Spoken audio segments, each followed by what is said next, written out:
आज जो है हमसे फिर से जानने वाले हैं क्लास 10th ज्योग्राफी चैप्टर 8 का क्वेश्चन आंसर आज लेकर आए हैं। और इससे पहले भी एक वीडियो बना चुके हैं। वह जो वीडियो था इसमें भारतीय वन बुक का है, इसमें 24 को क्वेश्चन दे रखा है, तो इसके लिए 2 वीडियो बनाना पड़ रहा है। तो इसके लिए आप जो है ये 11 से है, 11 से आप देख सकते हैं 11 नंबर क्वेश्चन है इसमें करने वाले हैं लघु तरीके का। पहला क्वेश्चन यानी लघु तरीके का 11 नंबर क्वेश्चन हमसे देखने वाले हैं आज।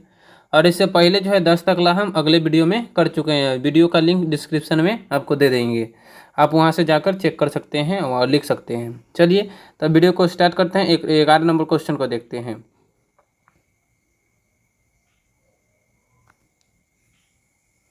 11 नंबर क्वेश्चन कर रहा है, दक्षिण भारत में हथकरघों की अपेक्षा वाष्प चालित करघों की संख्या अधिक है, क्यों? यानी कि देखिए अब वहाँ पे कह रहा है हथ मतलब हथकरघा मतलब कहते हैं हाथ से बनी हुई वस्तु होता है, और वाष्प चालित मतलब कहते हैं जो मशीन से जो बनाते हैं वो वाला। देखिए तो लिखा है आंसर है, कुटिल और लघु उद्योग के रूप में सूती वस्त्र उद्योग का निर्माण करघों पर होता है। हथकरघों की अपेक्षा वाष्प चालित कारकों की वाष्प चालित कारकों की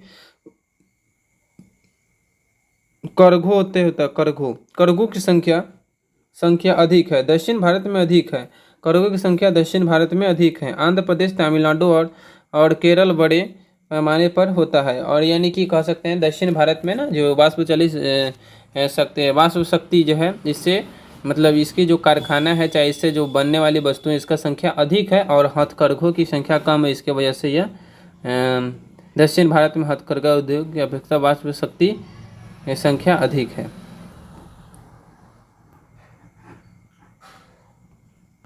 इस प्रकार से आंसर लिखेंगे। चलिए दूसरा नंबर को देखिए। दूसरा नंबर कह रहा है सूती वस्त्र उद्योग के प्रमुख केंद्रों का नाम लिखें, यानी कि सूती वस्त्र उद्योग के प्रमुख केंद्रों का नाम लिखना है। तो देखिए सूती वस्त्र उद्योग के प्रमुख केंद्र के नाम है इस प्रकार हैं। देखिए मुंबई, अहमदाबाद, कोलकाता, कानपुर, चेन्नई, राजकोट, पोरबंदर, ग्वालियर, उज्जैन, इंदौर, कानपुर, शोलापुर, दिल्ली, बेंगलुरु, हैदराबाद, मोदीनगर और सूरत, जलगांव, वर्धा इत्यादि ये जो है सूती उद्योग केंद्र यहाँ मतलब ये सभी क्षेत्रों में सूती औद्योगिक केंद्र हैं। तो इस प्रकार से चलिए देखिए 13 नंबर क्वेश्चन को देखिए। 13 नंबर क्वेश्चन कर रहे हैं जूट मिलों में इस प्रकार के सामान तैयार किए जाते हैं। देखिए जूट मिलों में किस प्रकार के सामान तैयार किए जाते हैं। तो देखिए जूट मिलों में निम्नलिखित तरीके से वस्तुएं बनाए जाते हैं, जिसमें दरी एक नंबर में थी दरी, उसके बाद है दूसरा चादर, तीसरा बोरा और तीसरा रस्सियाँ। ये 4 प्रकार की जो है वहाँ पे का जूट मिल में जो है ना ये जूट मिल में ये वस्तुएं बनाए जाते हैं, ये सब वस्तुएं। चलिए देखिए 14 नंबर क्वेश्चन को आंसर देखिए। 14 नंबर कह रहा है उत्तर भारत और दक्षिण भारत में 4 राज्यों के नाम ले जो चीनी उद्योग में विकसित हैं। दक्षिण भारत और उत्तर भारत के 4 राज्यों के नाम लिखना है जो चीनी उद्योग में विकसित हैं। देखिए तो उत्तर भारत का पहले हमसे देखेंगे। तो उत्तर भारत में देखिए कौन कौन से राज्य हैं। उत्तर भारत में उत्तर प्रदेश, बिहार, पंजाब और हरियाणा ये 4 राज्य हैं उत्तर भारत में जो चीनी उद्योग में विकसित हैं। उसके बाद देखिए दक्षिण भारत में देखते हैं बाबू, बात करते हैं। दक्षिण भारत में 4 राज्य, दक्षिण भारत में महाराष्ट्र, कर्नाटक, तमिलनाडु, आंध्र प्रदेश ये दक्षिण भारत के 4 राज्य हैं जो चीनी उद्योग में विकसित हैं। चलिए देखिए 15 नंबर क्वेश्चन को देखिए। अब 15 नंबर क्वेश्चन कह रहा है लौह इस्पात उद्योग के कच्चे माल क्या है, यानी कि लौह इस्पात उद्योग का प्रमुख कच्चे माल क्या है। छत्तीसगढ़ में यह उद्योग कहाँ स्थापित है, इनके अस्थायीकरण के प्रमुख कारण बताएं। जिस प्रकार से आंसर लिखेंगे। चलिए लौह इस्पात उद्योग के प्रमुख कच्चा माल को कोककारी कोयला, यानी कि लौह इस्पात का प्रमुख कच्चा माल क्या है, कोककारी कोयला, डोलोमाइट, चूना पत्थर, मैग्नीज इत्यादि प्रमुख कच्चे माल की आवश्यकता होती है यह लोहा इस्पात उद्योग में। देखिए छत्तीसगढ़ में कहाँ था। देखिए छत्तीसगढ़ में यह उद्योग भिलाई नामक स्थान पर स्थापित है। और लौह इस्पात उद्योग कहाँ है, छत्तीसगढ़ है, भिलाई नामक स्थान पर स्थापित है। चलिए इसके कारण देखिए,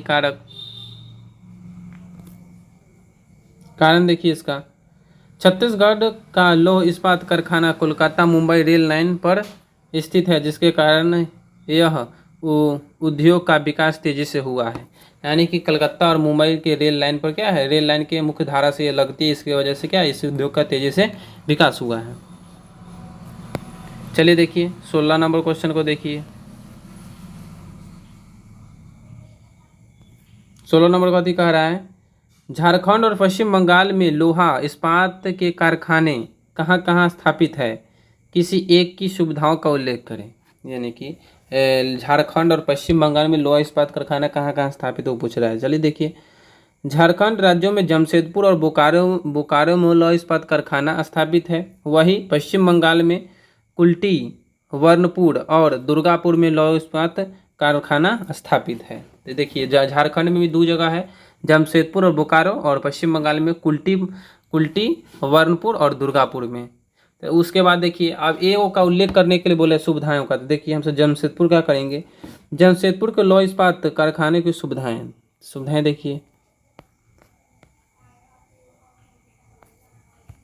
देखिए कोयले की प्राप्ति झरिया और रानीगंज से हो जाती है। यानी कि वहाँ का जो क्षेत्र है, कोयले की प्राप्ति झरिया और रानीगंज से हो जाता है, जो पास में पड़ता है झारखंड के झरिया।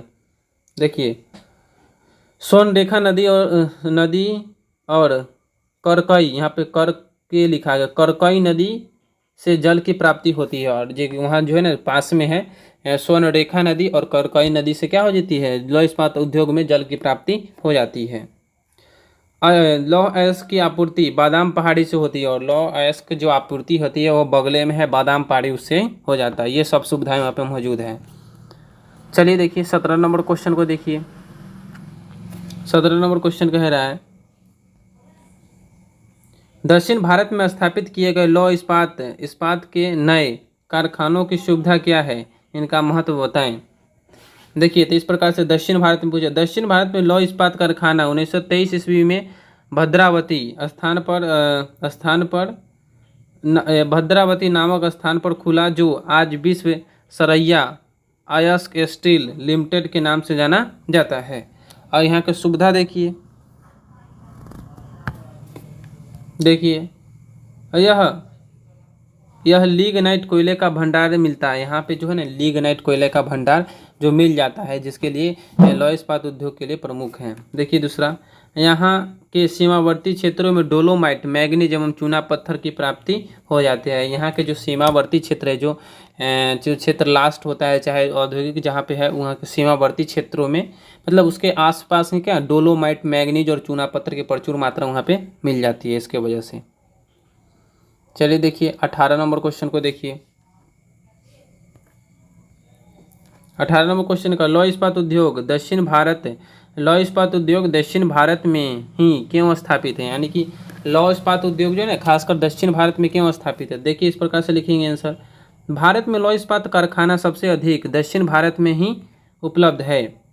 यानी कि भारत में सबसे अधिक लौह इस्पात कारखाना क्या है, दक्षिण भारत में, क्योंकि दक्षिण भारत में सभी सुविधाएं मौजूद है। क्योंकि दक्षिण भारत में क्या है, जो लौह के उद्योग के चाहिए वो सभी सुविधाएं क्या है मौजूद है।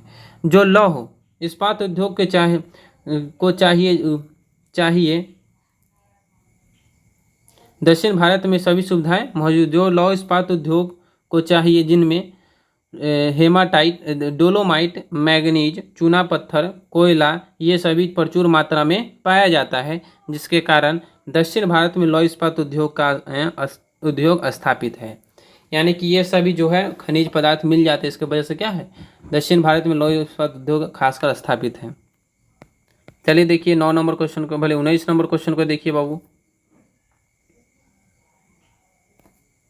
19 नंबर क्वेश्चन कर रहा है, भारत में जलयान निर्माण तथा रेलवे उपकरण निर्माण उद्योग पर वितरण दीजिए। यानी कि भारत में जलयान निर्माण और रेलवे उपकरण निर्माण उद्योग का वितरण देना है। देखिए लिखेंगे पहले, भारत में जलयान निर्माण उद्योग का वितरण, तो कोचीन, विशाखापट्टनम, मुंबई, कोलकाता जलयान निर्माण क्षेत्र है। यानी कि वहाँ पे ही जहाज वहाज बनता है, चाहे जलयान का काम होता है वहाँ पे इस सब क्षेत्रों में। उसके बाद भारत में रेलवे उपकरण निर्माण उद्योग का वितरण, यानी कि भारत में रेलवे निर्माण मतलब रेलवे जो डिब्बा होता है चाहे इंजन होता है कहाँ कहाँ बनता है। देखिए वाराणसी, जमशेदपुर, चेन्नई, पंजाब के कर्पूर कपूरथला बेंगलुरु में किया जाता है। ये सब जो है रेलवे निर्माण क्षेत्र हैं, जगह। चलिए देखिए आगे 20 नंबर क्वेश्चन को बाबू देखिए, 20 नंबर क्वेश्चन को जानने वाले हैं। 20 नंबर क्वेश्चन कर रहे हैं, औद्योगिक प्रदूषण से क्या खतरा उत्पन्न होता है, इनके निराकार के सुझाव दें। यानी कि औद्योगिक प्रदूषण से खतरा भी बताने और उससे निपटने के उपाय। देखिए औद्योगिक गतिविधियां का सबसे अत्यधिक प्रभाव पर्यावरण पर पड़ता है। औद्योगिक फैक्ट्री, सीमेंट, इस्पात, चमड़ा उद्योग, उर्वरक उद्योग, इन सभी से निकलने वाली विषैली गैसें जो वायु प्रदूषण की समस्या उत्पन्न हो जाती है, वही उद्योग फैक्ट्री से निकलने वाली कचरा को जल में प्रवाहित कर जल प्रदूषण कर देती है। ये सब प्रदूषण हो गया, यानी इससे निकलने होने वाली खतरा औद्योगिक से होने वाली प्रदूषण हो गया। और उसके बाद इसके बचाने का निराकार के उपाय देखिए। औद्योगिक प्रदूषण को कम करने के लिए निम्नलिखित उपाय हैं। देखिए तो पहला, कोयले एवं खनिज तेल के स्थान पर बिजली का उपयोग बढ़ाए, यानी कि पन बिजली, यहाँ पे पन बिजली का उपयोग बढ़ाना होगा, यानी कि पानी से बिजली बनाना होगा। दूसरा नंबर, कल कारखानों के कचरे को इधर उधर ना फेंके, जिससे यानी कि कल कारखाने का जो कचरा होता है उसको एक ही जगह पर फेंक के अलग अलग ना ही फेंके। देखिए तीसरा है, कल कारखाने से निकलने वाली कचरे को सरकार द्वारा निपटारा उचित प्रबंध किए जाए, यानी कि सरकार द्वारा जो है ना कल कारखाने से निकलने वाला जो कचरा होता है उसके लिए सरकार द्वारा उसके निपटारे के लिए उचित प्रबंध करनी चाहिए। चलिए देखिए 21 नंबर क्वेश्चन को देखिए। 21 नंबर क्वेश्चन कह रहा है, आधारभूत उद्योग से आप क्या समझते हैं। आधारभूत उद्योग देखिए, बड़े पैमाने के मूलभूत उद्योग को आधारभूत उद्योग कहते हैं। देखिए बड़े पैमाने का जो उद्योग होता है जिसमें बहुत लोग आश्रित रहते हैं, वैसे उद्योग के आधारभूत उद्योग कहते हैं। इस प्रकार के उद्योग को स्थापित करने एवं संचालन करने में बहुत पूंजी की आवश्यकता पड़ती है, जैसे वस्त्र उद्योग, लौह इस्पात उद्योग, सीमेंट उद्योग, चीनी उद्योग, जूट उद्योग इत्यादि। ये सब आधारभूत उद्योग हैं, जिसको मतलब स्थापित करने में चाहे संचालन करने में अत्यधिक धन कति होता है, खर्च होता है। ये सब आधारभूत उद्योग के उदाहरण हैं। चलिए देखिए 22 नंबर क्वेश्चन को देखिए।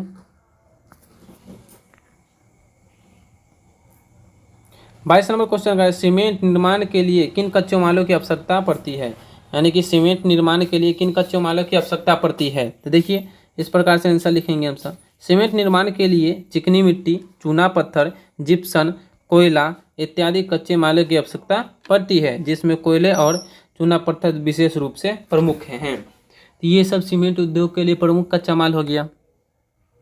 चलिए आगे देखते हैं 23 नंबर क्वेश्चन को देखते हैं। लोहा के लघु कारखाने किस प्रकार महत्वपूर्ण है। यानी कि लोहा का जो लघु कारखाने, छोटा कारखाने किस प्रकार महत्व है। तो देखिए लौह इस्पात उद्योग के लघु कारखाने इसलिए महत्वपूर्ण है कि स्क्रैप लोहा, छोटे छोटे लोहे के टुकड़े और स्टील एवं स्पंज लोहे का कच्चा माल के रूप में उपयोग करके छोटे छोटे वस्तुएं बनाए जाते हैं, जो आज वर्तमान समय में भारत में 200 से अधिक लघु कारखाने हैं। और जो ये सब जो कचरा होता है, छोटे छोटे लोहा का टुकड़ा होता है, चाहे स्क्रैप लोहा होता है, उस सबको क्या गलाकर और मतलब छोटे मोटे जो है वस्तुएं बनाए जाते हैं। तो ये फायदा भी है, इसके वजह से लघु उद्योग भी होना जरूरी है। चलिए देखिए 24 नंबर और इस चैप्टर का लास्ट क्वेश्चन है और सेशन का भी लास्ट क्वेश्चन है, देख रहे हैं। 24 नंबर क्वेश्चन है, उद्योग धंधे किस प्रकार प्रदूषण बढ़ाते हैं। यानी कि उद्योग धंधे जो है ना किस प्रकार प्रदूषण बढ़ाते हैं। तो इसका आंसर लिखेंगे इस प्रकार से, भारतीय उद्योगपति अधिक से अधिक लाभ कमाने के लिए औद्योगिक कारखाने को दिन रात चलाते हैं, जिससे निकलने वाली विषैली गैस एवं प्रदूषण जो वायु में फैलकर वायु प्रदूषण कर देती है, और औद्योगिक फैक्ट्री से निकलने वाली कचरा जो इधर उधर फेंक कर जल प्रदूषण कर देती है, साथ ही मृदा प्रदूषण का भी कारण बनती है। तो ये जो है औद्योगिक उद्योग धंधे से निकलने वाले उद्योग धंधे किस प्रकार प्रदूषण, तो उद्योग धंधे जो है इस प्रकार से प्रदूषण पैदा करते हैं। यानी कि इससे जल प्रदूषण भी होता है, वायु प्रदूषण और मृदा प्रदूषण भी होता है। तो इस प्रकार से हम आंसर लिख लेंगे। चलिए, ये आपको देख रहे हैं, ये चैनल पर देख रहे हैं, द वैशाली बुक चैनल का नाम है, और ये मेरा हेमंत कुमार सिंह है नाम। आप अगर इस चैप्टर चाहे जो भी चैप्टर से संबंधित कोई भी वीडियो देखना चाहते हैं तो मेरे जाइए चैनल पर, प्लेलिस्ट वाले ऑप्शन को चेक कीजिए, वहाँ पे सभी चैप्टर का क्वेश्चन आंसर आपको मिल जाएंगे और वहाँ से आप उतार पाइएगा। चलिए फिर मिलते हैं नेक्स्ट में। जय हिंद, जय भारत।